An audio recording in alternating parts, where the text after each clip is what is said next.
O, pasok, usog lang po. Shaman po yan, shaman. Andar na po tayo. Sakit ng balikat ko. Pag biyahe talaga, sumasakit yung katawan ko. Ano ba magandang gamot dito?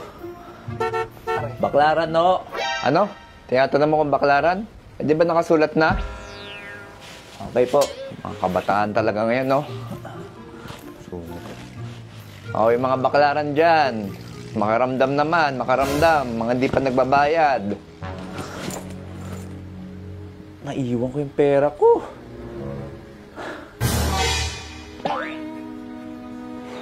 Ano ba yan? Sasakay-sakay, walang pera. Plano lang yan, mag 1, 2, 3. Sanay na sanay, okay, kita sa itsura. Ay, naku, grabe talaga mga kabataan ngayon. Puro kalokohan.